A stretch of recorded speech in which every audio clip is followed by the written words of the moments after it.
Jadi begini ya, jangan coba-coba berkelit ya. Makanya Iya. saya dari awal saya bilang, semakin berusaha untuk menutupi kebohongannya akan semakin terbongkar. Yes. Sungguh, Anda dengan metode apapun akan saya ikutin tuh. Saya ikutin kan? Iya. Saya ikutin gitu loh. Saya pakai kalimat barangkali aja sama dia tadi dipotong-potong, sengaja dia. Iya. Itu saya masih memberikan yang namanya kerendahan hati untuk mau menghargai dia, masih yang diduga gitu loh. Iya. Dan ketika dia ngomong itu rekeningnya dari si pihak travel, langsung saya cek, saya kan ada GoPay itu. Di GoPay kan kita Iya. bisa Iya. langsung kita ketik, kita cari langsung langsung ketahuan namanya. Kaget saya di Iya. situ. Dan saya tadi di awal itu saya masih belum nyadar gitu loh. Saya masih ke nomor BRI, saya bilang itu namanya Bertakana. Orang-orang di bawah udah Iya. bilang itu bininya Lidara. Tapi waktu saya cek yang satunya baru itu waktu saya udah diturunin ya. Saya Iya. ketik, waduh ini Amos di sini, ini Lidara ini ya wes. Berarti satu pasangan ini. Wah, ngeri ya. Gitu loh. Jantan sama betinanya gitu. Karena makanya saya di akhir saya bilang gitu ya, terlalu nggak masuk akal kalau dia ini sebagai perantara kepada ini ya Travel. untuk travel. Lalu dia ngasih kepercayaan orang travelnya ini untuk semua nomor-nomor orang-orang transfer ke ininya tuh dengan nggak jelas gitu loh source-nya. Ya, Iya. namanya siapa-siapa, dan hampir saya pastikan pihak travelnya pun nggak mau karena akan dibingungkan ini siapa. Jadi harus satu Iya. kepala aja. Di situ saja sudah anomali gitu loh. Jadi ini jangan Anda kira ini orang-orang bodoh gitu loh. Iya, betul. Dia ini orang-orang ini kira dia dengan cara ngomong gini loh. Ke gaya santaimu itu belum cukup. Saya bisa lebih santai lagi, makanya tadi saya nggak potong-potong. Saya ini bisa dengan gampang, dan itu semakin parah, semakin kebongkar kalau yang seperti itu. Makanya ketika saya ngomong dipotong-potong, saya bilang, lo kenapa panik? Saya rendahin aja. Ini rendahin nada saya ya, saya biasa aja gitu loh. Nanti dari situ juga penonton akhirnya nilai bilang apa? Ah, ini biasa yang panik itu yang tersangkanya gitu loh. Jadi ketika tadi ada Bu Sofi, ada pembom di situ, saya kan difitnah, saya menggelapkan 35 juta. Dibilangnya Iya. sudah transfer Iya. kepada saya 35 juta, tapi saya nggak ngasih kepada Re sama Coki. Padahal Betul. di YouTube itu kan ada tuh, di YouTube-nya si Bom Bom, Bu Sofi sudah bilang, Ki Ahmad yang melarang untuk membayar dua orang begajul ini. Iya. Itu loh, sudah dibilang loh, saya yang nggak mau gitu loh, biarin aja makan sempak itu orang itu, saya bilang. Nah, malah sama si Bom Bom sudah transfer ke Kiamat 35 juta, ditilep sama Iya. Kiamat. Astaga, ini pencemaran nama baik loh. Baik. Ya, Betul. walaupun nggak tahu realnya siapa saya, tapi saya nggak mau gitu loh. Nanti saya ketika mengabarkan Kristus, orang mikir, wah penipu nih, tilep 35 juta. Ngeri sekali. Iya. Hal yang Betul. tidak saya lakukan, kemudian itu difitnahkan kepada saya. Dan Islam ikut-ikutan dong. Iya. Itu Betul. loh. Ini kan gara-gara si orang ini mau menutupi hal yang dia lakukan, kejahatan yang dia lakukan. Akhirnya dia mau membuat menciptakan sesaat doang sih gitu loh. Mungkin dia seneng ya, walaupun itu beberapa hari saja, setidaknya itu bisa menutupi boroknya dia. Memang Betul. memang suatu hal yang sangat mengerikan dan menjijikkan itu ketika terbukti mencari hiburan-hiburan yang sifatnya sementara, yang sebentar Bela diri. saja. Iya, mungkin dia begitu bahagia ya ketika tertutupi beberapa hari gitu, tapi nggak bisa bro. Justru yang jadi itu makin dalam, kamu nancepnya makin dalam. Jadi nggak bisa keluar gitu loh kalau udah apalagi kayak begitu kan, nggak bisa. Makanya tadi sama Bu Sofi langsung dibilang itu bohong itu, nggak seperti itu. Ya justru kami itu percaya sama Kiamat, dibilang begitu. Iya. Bahkan ini bahkan teman-teman harus tahu ya. Bahkan transfernya pun bukan ke rekening saya. Saya kasih tahu. Ya, rekeningnya pun saya enggak mau rekening saya, itu saya kasih rekening anonimus itu. Saudara saya. Iya. Jadi bukan ke sayanya langsung bahkan. Mereka minta rekening saya bilang saya nggak mau. Gitu loh.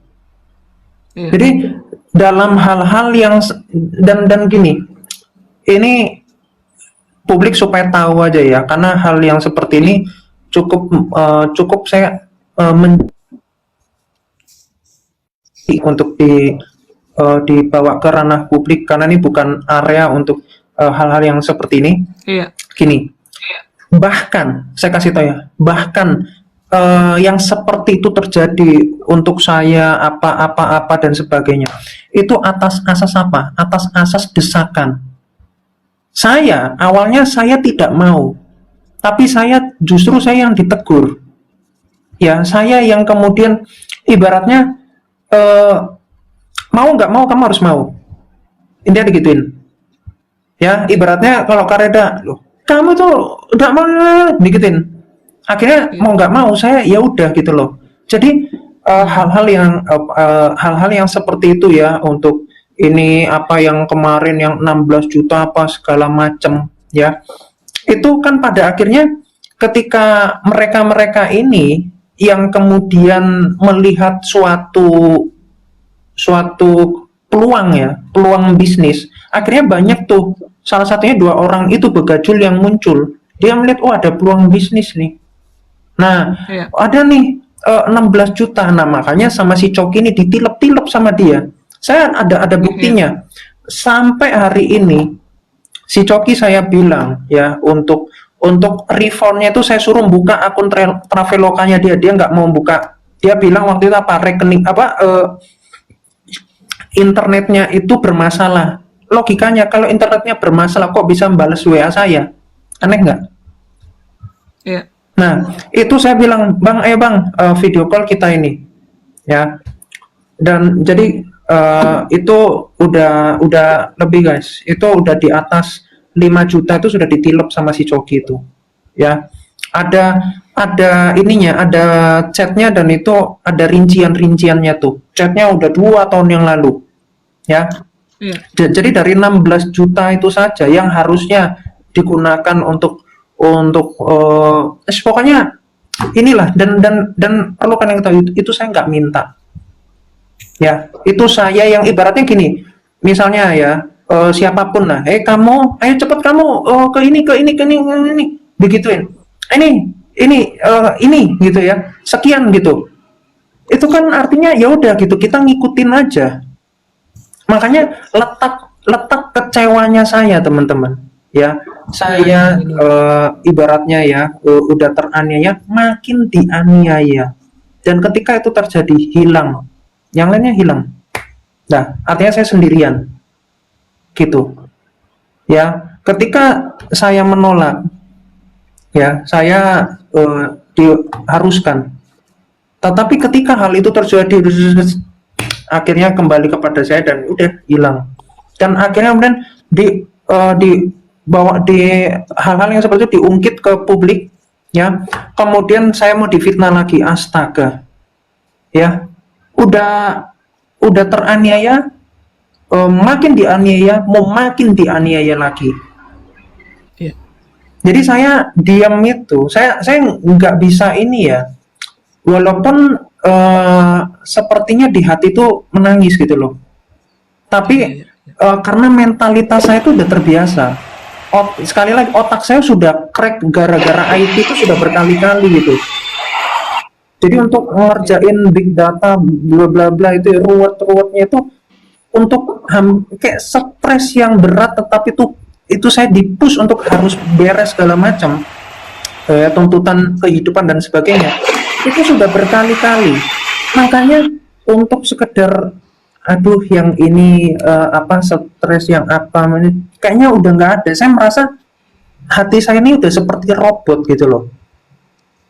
Jadi saya ungkapkan ini ke publik supaya apa? Supaya orang-orang, supaya ibaratnya cuma mencemarkan nama baik. Karena kalau saya pribadi gini, teman-teman, ibaratnya mau orang mau jahatin saya bagaimanapun, saya itu tidak bisa untuk dihancurkan, tidak bisa Ya. gitu. Karena entah kenapa mentalitas saya dari kecil sampai sekarang itu sudah terbentuk sedemikian rupa. Udah biasa yang namanya stres yang berat untuk mikir. Bahkan kalau saya stuck gitu ya, ada code yang error gitu, biasanya saya main sama si Allah sama si Iblis, biasa aja.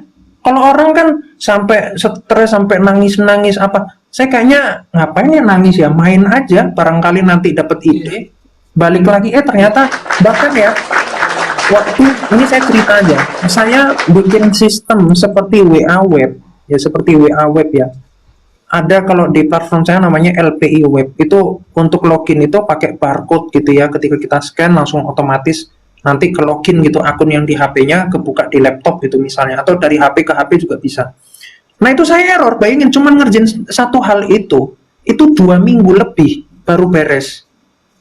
Bayangin, cuman garap seuprit begitu doang, tapi untuk fasilitas, untuk apa itu harus dilakukan. Dan saya mikir, ini sudah 1 minggu nih, kalau saya menyerah 1 minggu saya sia-sia dong. Saya kerjain tuh 2 minggu baru beres.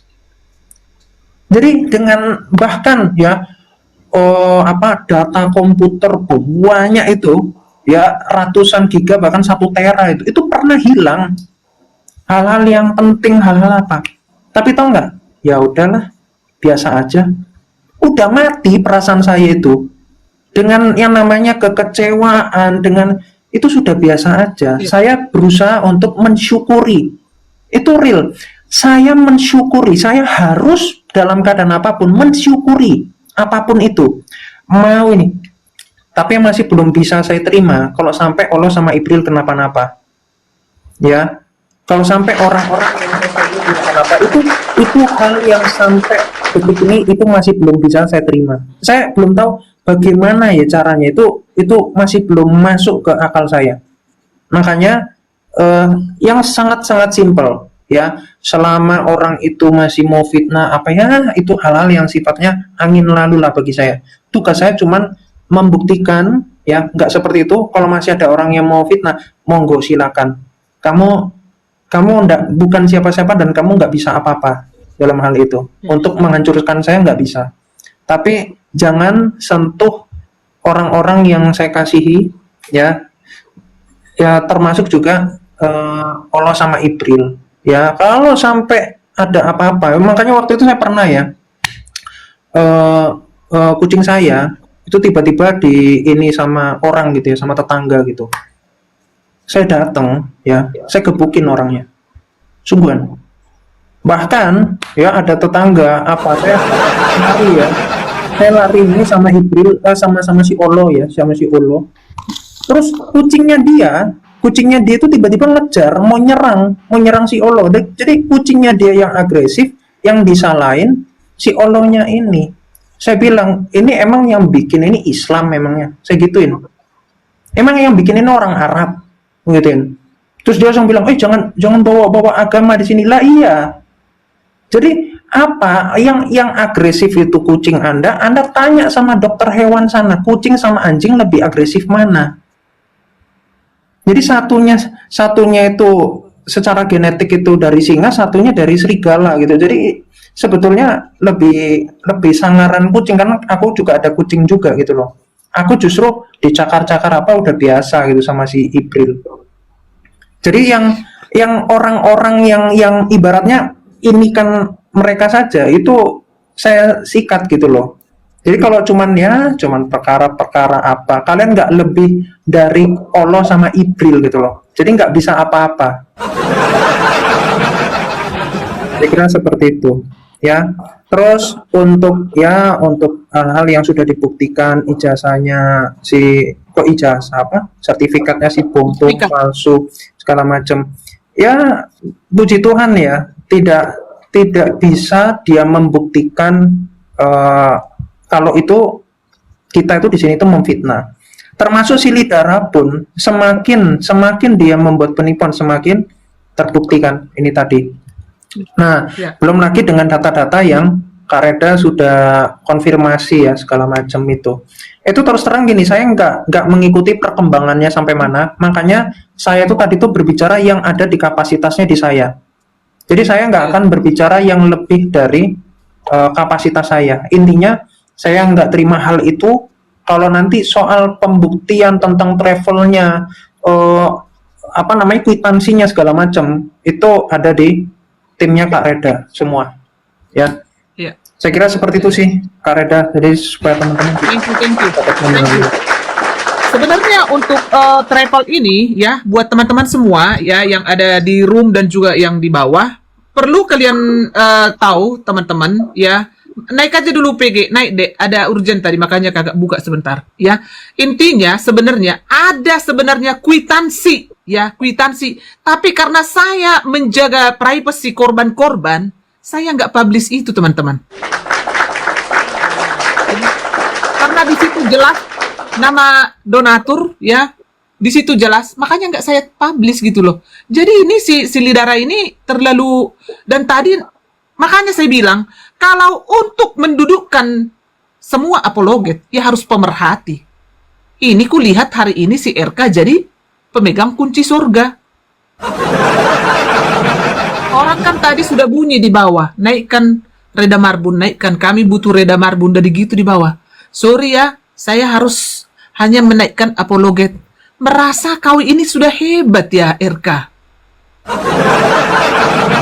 Kau merasa bahwa memang pemegang kunci surga itu adalah apologet gitu. Lu kira lu udah hebat ya? Beneran, selama ini saya masih bangga ya, tapi untuk saat ini, lu saya masukkan ke tempat sampah hari ini. Sumpah. Sangat kecewa. Karena kalian lihat, dia hanya memperhatikan P-words yang rame, tapi di situ udah gontok-gontokan. Si Kiamat pun naik di situ, nggak bisa ngapa-ngapain. Tapi hanya tadi bisa Bu Sophie tadi membantah penipuan yang 30. Itu kan si penipu itu tadi si Coki udah langsung ngejar kan. Saya hanya mau bukti transparan yang 35 juta. Di situ kan hanya mau menjebak si Kiamat. Udah tahu. Di sinilah teman-teman. Jauh dari sini teman-teman. Makanya kalian mungkin pernah si Kiamat ngebahas Edis, tapi kan saya bilang gak sebrutal dia. Dia bagian akademisnya menyerang, tidak ke personal. Makanya selalu saya rangkul si Kiamat biar kalian tahu ya teman-teman ya. Biar kalian tahu ya.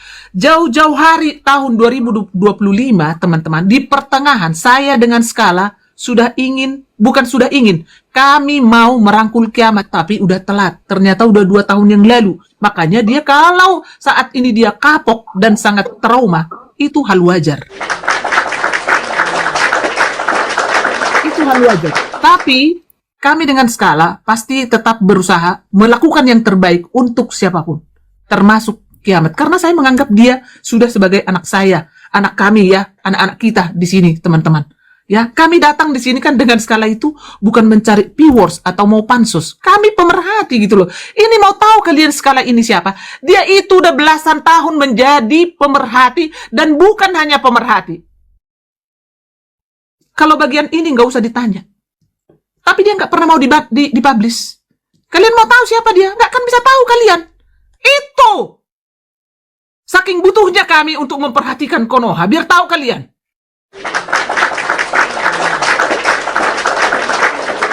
Ya, akhir-akhir ini, ya, fitnahan itu sangat membabi buta untuk Kiamat. Ya, makanya saya tidak, kalian kan netizen ini kan langsung, si Kiamat juga kan ngomong-ngomongin si Edis. Bukan, cuman kan pengajaran itu, tapi itu kan berbeda nggak apa-apa. Cuman kalau personalnya itu masalah rumah apologet apa segala macam nggak pernah itu disinggung-singgung Kiamat. Dia itu akademis, saya tahu gitu loh. Makanya saya pasti memantau sambil memilah-milah juga teman-teman, gitu loh. Dengan adanya room ini, karena memang semua harus kami perhatikan gitu loh. Bagaimana seorang ibu begitu loh. Jadi kita ini di sini ibu, bapak gitu loh semua ya. Jadi kita harus memperhatikan setiap anak-anak kita itu beda kepala, beda karakter. Itu yang kita lakukan di sini. Makanya kalau tidak tahu permasalahan, jangan menjadi sok-sok jadi pahlawan kesiangan. Ya, di saat RK punya masalah yang bikin stres, yang membereskan Reda Marbun. Tapi di saat orang membutuhkan Reda Marbun di situ, apologet yang dia butuhkan. Sekarang saya tanya, siapa yang menggoreng-goreng semua? RK yang pertama. Ya, jangan, saya ini bukan mau kembali ke sana, tapi ini kita back menoleh sebentar ke belakang. Ya, si Justin. Ya. Si Bom dengan krunya. Si Lidara. Si Lia Kentut, siapa lagi itu semua itu sekarang? Kalian kan yang pertama sekali menggoreng-goreng bikin semua jadi mumet. Elia Miron juga termasuk, tapi kan kesini kan dengan pelan-pelan kan sudah Elia Miron pun sudah close, tidak menggoreng-goreng lagi Edis, sudah. Sekarang tadi si Justin sok-sok jadi pahlawan, sudah bilang Bu Sophie ke Edis biar fokus. Lu ngatur-ngatur sekarang lepet, kamu sekarang mulut kau Justin, kau terus-terusan menggoreng-goreng si Edis bersama si Bom. Lu mau ngomong apa sekarang? Pendeta kentut kau, pendeta tai kau. Biar tahu kau. Ngancam-ngancam data-data apa segala macam. Itu apologet seperti si MP. Saya salah apa sih seorang Yuli harus digituin? Salahnya apa? Itu hashtag hiburan teman-teman. Ini udah nggak bisa saya tahan.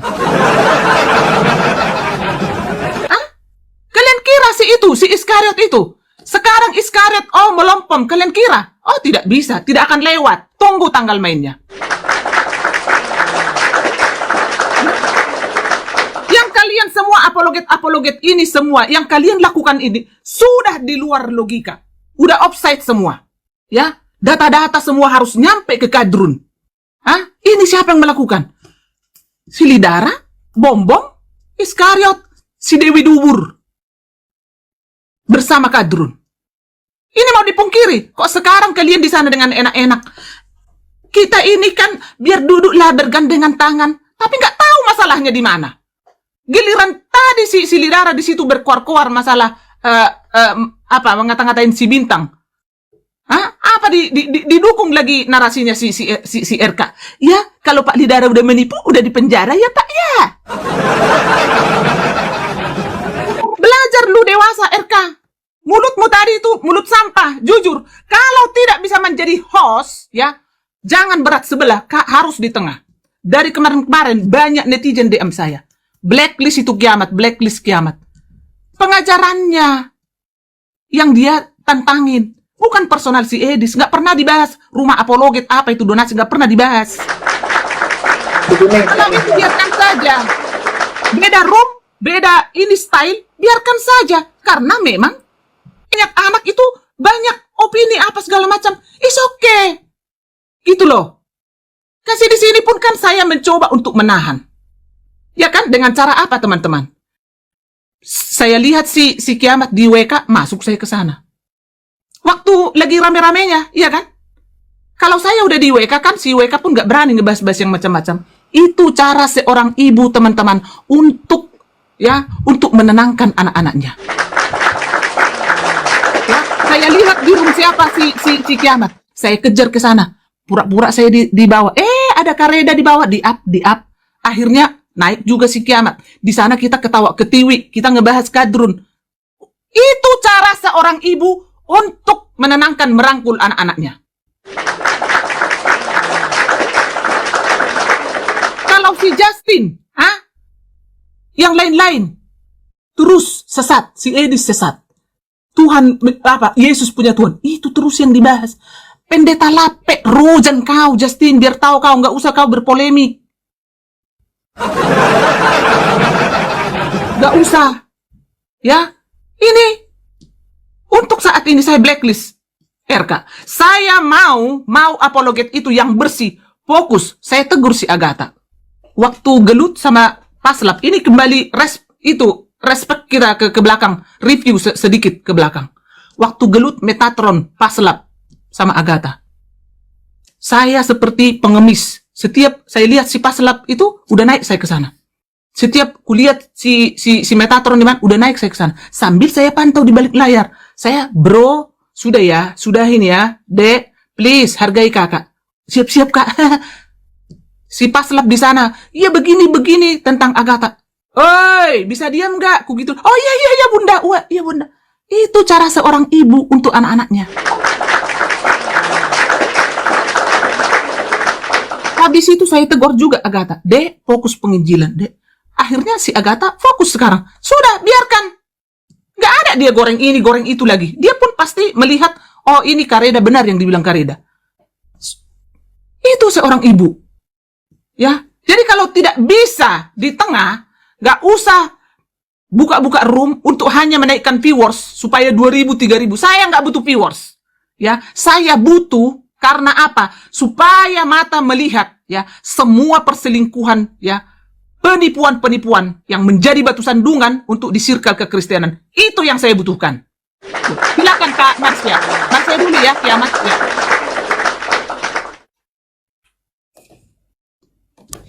Ya, thank you Kak Reda, semuanya shalom ya. Saya tadi dijambak sama Bang Bintang. Jadi tadi saya juga ada di atas ya, dinaikkan sama Bang RK. Apa namanya? Kalau saya nggak masuk ke yang lain ya sebenarnya. Cuman saya tadi teman-teman lihat ya, saya digiring opini sama Pak Bombom dan siapa namanya si pendeta Edo itu. Dan dia itulah ya teman-teman, seorang pendeta berbohong di ruang publik. Katanya dia nggak kenal saya. Sementara DM saya Kak Reda, DM saya tuh lalu ya. Marsya itu diomongin di komalnya penginjil sama di komalnya itu. Bayangin, kalau nggak kenal saya ngapain ngomongin saya? Kan itu. Ngapain? Betul. Saya kan bilang tadi saya tegur, saya nggak pernah ngurusin kamu, hidupmu cuma ngurusin Wane, saya nggak ada urusan, gitu loh. Kan poinnya saya gini, nggak usah ngurusin orang, semua punya style, kiamat punya style, ya, gitu loh. Semua punya Bu Sofi, siapapun, saya juga nggak pernah mau cawe-cawe orang lain, nggak, gitu, ya. Itu aja kok, saya nggak pernah mau ribut sebenarnya, ya. Semua punya porsi masing-masing, gitu. Tapi kan memang kembali lagi, apa sih motivasi dan tujuannya gitu ya Kak Reda ya. Tapi biar viewer yang menilai gitu, ya. Terus terang Kak Reda, saya sekali lagi ngomong, ini berdampak ya akhir tahun kemarin, ya. Bukan saya menolak berkat Tuhan, ya. Banyak DM saya mau memberikan berkat itu sampai gemeter saya Kak Reda. Bukan saya mau sok-sok, enggak, saya akhirnya apa? Ketakutan saya. Saya ketakutan, padahal saya mau dikasih berkat. Bayangin teman-teman, ya. Saya konsultasi sama teman apologet saya yaitu Mbak Intan ya. Kakak harus memang harus berdoa dulu. Siapa yang kalau ada di bawah teman-teman yang memberkati, bukan saya menolak. Karena terakhir-terakhir itu ngeri saya. Takut saya. Bukan menolak berkat Tuhan ya. Ya karena itu tadi yang saya saksikan itu. Ya. Itu teman-teman, ya. Jadi saya cuman di porsi saya aja, ya. Saya terakhir ketemu 2 pendeta pembohong, termasuk Jasir pembohong, ya. Karena dia bilang, oh saya nggak kenal kamu apa, ya udah itu poin buat saya, ya. Untuk apa saya mendengarkan yang kata-kata bijaknya, ternyata dia seorang pembohong itu aja sih saya. Jadi buat saya gini. Di porsi masing-masing, kiamat punya porsinya, ya. Bu Sofi punya porsinya, semua punya, nggak usah cawe-cawe yang lain. Kalau mengingatkan jangan begini, itu di luar itu sebenarnya, ya, gitu loh. Dan tergantung Mr. M. Gitu. Itu aja sih Kak Reda, thank you ya. Tadi Bang Bintang bagus lah ya, tadi aku sempat dengar ya. Thank you teman-teman ya, shalom semua. Shalom, Mr. M. Ya, lanjut dulu kiamat ya. Tadi ya. Agak terputus tadi ya. Silakan kiamat.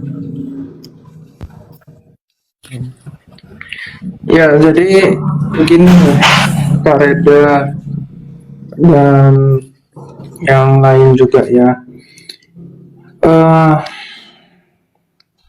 Jadi ini saya pribadi ya. Ketika kita lihat di dalam 1 Petrus ya, 1 Petrus 3 ayat 15. Di situ kata apologetika itu sebagai pertanggungjawaban iman tentang pengharapan apa yang ada padamu, yaitu artinya kan semua orang ya mempertanggungjawabkan imannya. Nah, jadi saya itu sebetulnya itu tidak ada namanya itu sentimen pada pribadi. Iya. Ya, kalau ada hal yang mungkin condong ke situ ya itu sebagai anggaplah itu sebagai kurangnya saya, gitu ya. Tapi saya pribadi itu tidak mencari-cari ya salahnya dari orangnya apa. Makanya ketika kemarin ada statement ya tentang rencana penyaliban. Ya kalau dibilang rencana penyaliban itu rencana Allah Bapa di surga, ada yang mengatakan seperti itu, saya ajak diskusi loh. Bahkan saya debat itu. Jadi saya bukan siapanya yang ngomong gitu loh. Tapi dengan substansinya itu sampai saya di roomnya Superboy itu ya. Itu saya di situ saya sendiri ya debat sama banyak orang sampai gonta-ganti tuh. Sampai ada satu hari di mana jaringan saya bermasalah. Disitulah orang-orang yang konsepnya dalam tanda kutip itu takdir. Disitulah mereka bisa mejang-mejeng gitu loh.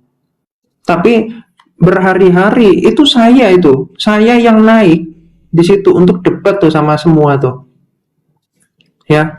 Jadi ketika ada statement lagi yang saya tidak sepakat ya. Ketika pribadi Kristus ini kan pribadinya Sang Firman, pribadinya ilahi.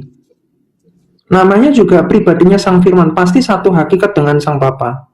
Ketika dikatakan ada subordinasi, itu hal yang tidak bisa saya toleransi.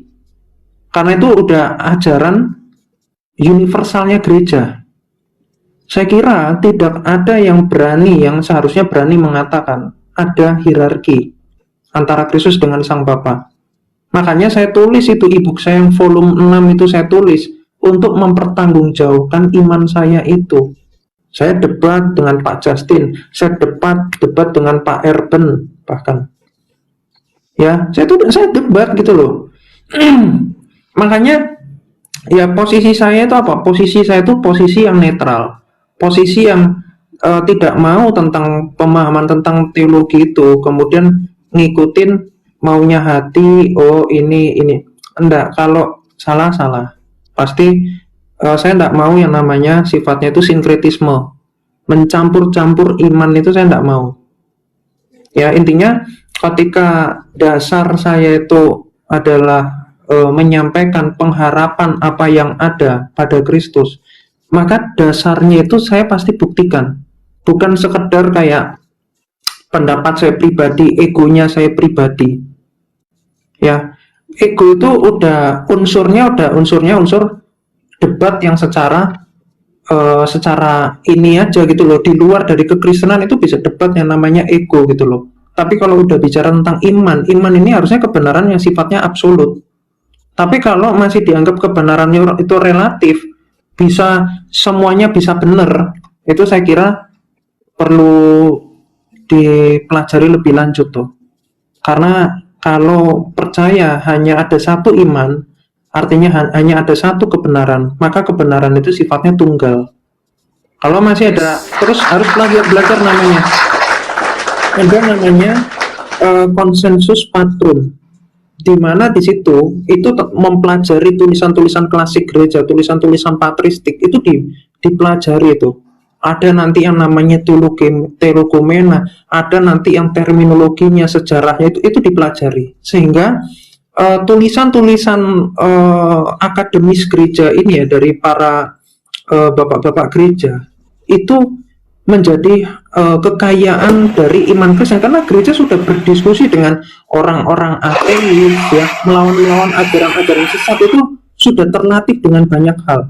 Jadi nggak perlu belajar dari nol. Bahkan saya menemukan ada spirit-spirit untuk anti dengan gereja. Itu yang akan saya lawan tuh. Siapapun orangnya yang mengajarkan untuk anti dengan gereja, kalian nggak akan lolos. Ya, maju ke meja diskusi, debat sama saya. Ya, biar nanti saya buktikan kalau anti dengan ajaran gereja, lalu dasarmu apa? Apakah dasarnya itu nanti paganisme atau dasarnya adalah filsafat kosong? Dan nanti biar saya buktikan gitu. Di dalam ilmu filsafat sendiri itu gontok-gontokan tuh. Biar saya buktikan. Ya makanya kalau saya tuh simple ya. Makanya saya tuh beruntung ya. Saya tuh dari saya SMP, SMA ikut Olimpiade Matematik karena bidang saya pada akhirnya saya kuliah pun juga di situ. Saya belajar ilmu pasti. Jadi saya selalu pengen hal yang sifatnya pasti-pasti aja nih. Ini gimana nih tentang hal ini? Misalnya kemarin bahas tentang Melkisedek itu bagaimana?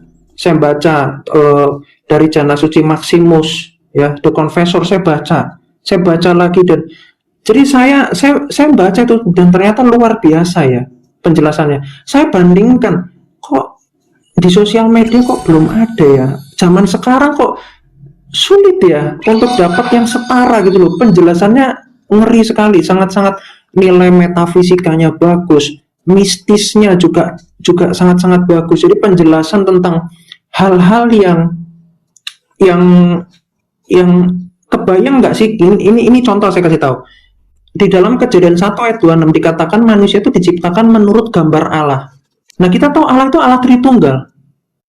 Sedangkan kita tuh satu pribadi. Ternyata ketika saya baca penjelasan dari Didymus The Plan, dijelaskan ternyata ada manusia tubuh, manusia jiwa, manusia roh.